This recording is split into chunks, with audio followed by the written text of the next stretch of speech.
वीरों की धरती, जवानों का देश, बागी बलिया उत्तर प्रदेश, कुछ इसी पहचान के साथ यहाँ के लोग अपना परिचय भी देते हैं। ये महाभारत एक्सप्रेस की बस के ऊपर जो मैं बैठा हूँ, 27,500 किलोमीटर की दूरी हम लोगों ने देश के अलग अलग लोकसभा क्षेत्रों में कवर कर ली है और अब हम आ पहुंचे हैं बलिया में। पूर्वांचल में अब चुनाव होना है, जो आखिरी फेज का जो चुनाव होने जा रहा है, आखिरी चरण का, यानी 2024 का जो लोकसभा का चुनाव है, इसका समापन होने वाला है और पूर्वांचल बहुत ही महत्वपूर्ण है। हर पार्टी की ओर से कोशिश की जा रही है कि यहां पर सारी की सारी सीटें वो झटक सकें।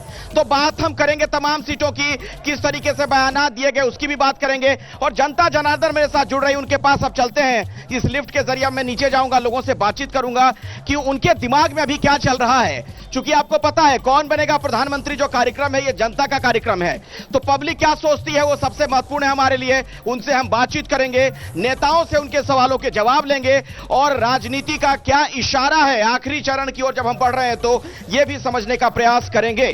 चलते हैं लोगों के बीच, उन्हीं से बातचीत की मैं शुरुआत करना चाहूंगा और आप लोगों से एक मेरा पहला सवाल यह है, चलिए पीछे चलिए, पीछे चलिए, पीछे पीछे जगह बनाइए, जगह बनाइए, पीछे चलिए, जगह बनाइए, जगह बनाइए सर, थोड़ा थोड़ा पीछे पीछे पीछे चलिए, पीछे चलिए। प्रधानमंत्री कौन बनेंगे? किसका?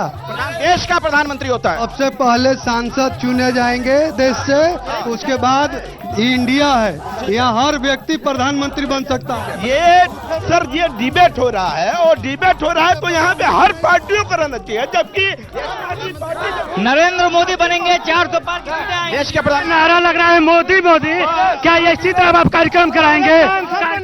नहीं होगा। आप अपनी राय बताइए, तय मत करिए कार्यक्रम कैसे होगा। हटिए, प्रधानमंत्री कौन होना चाहिए? नरेंद्र मोदी। नरेंद्र मोदी, मोदी मोदी, इंडिया गठबंधन, इंडिया गठबंधन,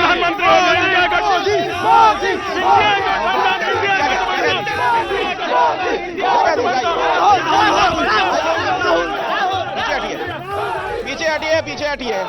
आइए बातचीत की मैं शुरुआत करूं, उससे पहले मेरे साथ जो तमाम मेहमान जुड़ गए उनसे मैं आपका परिचय करवा दूं। बीजेपी से संजीव कुमार गुप्ता जी मेरे साथ मौजूद हैं, समाजवादी पार्टी से सुशील पांडे जी हमारे साथ हैं, कांग्रेस से संतोष चौबे जी हैं, बीएसपी से महफूज आलम हैं और रजनीश श्रीवास्तव जी एसबीएसपी से। बहुत बहुत स्वागत है। आप आम आदमी पार्टी से हैं सर, आपका नाम परिचय? प्रसाद वर्मा, रामेश्वर प्रसाद वर्मा। आप लोग भी चुनाव लड़ रहे हैं यहाँ पे? बलिया में लड़ रहे हैं क्या? ना, बलिया में हम सहयोगी पार्टी हैं, सपा के। अच्छा ठीक है, चलिए ठीक है। पहला सवाल समाजवादी पार्टी से है और सवाल एक ट्वीट के तौर पर है। कहते हैं ये बागी बलिया है, आपके पार्टी के नेता ही ऐसा लगता है कि बागी हो गए हैं। नरेंद्र राय जी जो हैं, उन्होंने ट्विटर पर लिखा एक पोस्ट पर कि जनेश्वर जी नेताजी के आदेश पर सपा को खून पसीने से सींचा, परिवार छोड़ पार्टी हित सर्वोपरि समझा। आज बूथ हारने वाले नए नए नेता राष्ट्रीय अध्यक्ष जी को मंच पर ज्ञान दे रहे हैं, नाराज हो गए आप ही के अपने लोग। देखिए, लोकतंत्र में सबको कुछ ना कुछ कहने का अधिकार है। हमारी पार्टी लोकतांत्रिक पार्टी है और अगर किसी ने लिखा है तो उनको लिखने दीजिए, लेकिन समाजवादी पार्टी 2024 का चुनाव बलिया से जीत रही है और परिवारवाद का खात्मा कर रही है। बलिया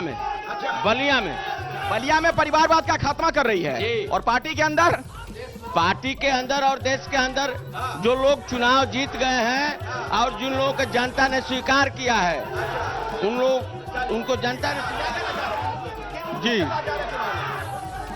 नरेंद्र मोदी जी के नेतृत्व में भारतीय जनता पार्टी विकास के मुद्दों पर ही चुनाव लड़ रही है और हमारा स्पष्ट दृष्टिकोण है। 2014 के पहले सपा बसपा की सरकारें रही हैं और उनके तुलना में 2014 के बाद नरेंद्र मोदी की जो सरकार आई है, उसके बाद जो हम लोगों ने कार्य किया उसी के आधार पर हम लोग चुनाव लड़ रहे हैं। ठीक है, कांग्रेस इस चुनाव में अपने आप को कहां देख रही है? अभी चुनाव में ये जो विकास की बात कर रहे हैं, यह राष्ट्रीय स्तर हो चाहे स्थानीय स्तर हो, ये इनका कहाँ का विकास है हमको ये नहीं पता चल रहा है कि किस विकास की बात करें। इनका विकास जो है भूल गया है, ये पूरे समाज में भूल गया है। आज आपको इनके खिलाफ जो जनाक्रोश दिखाई पड़ रहा है पूरे देश में, यह भारतीय जनता पार्टी के खिलाफ जनाक्रोश है और इनका विकास आप लोग कितनी सीट ले लेंगे जनाक्रोश है तो? हम लोग 300 से ऊपर सीट जीतने जा रहे हैं।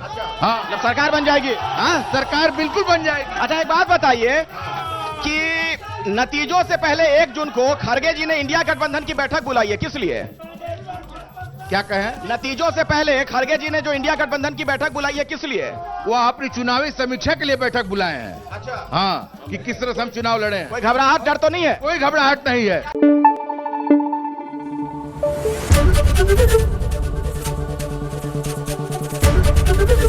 एबीपी न्यूज आपको रखे आगे।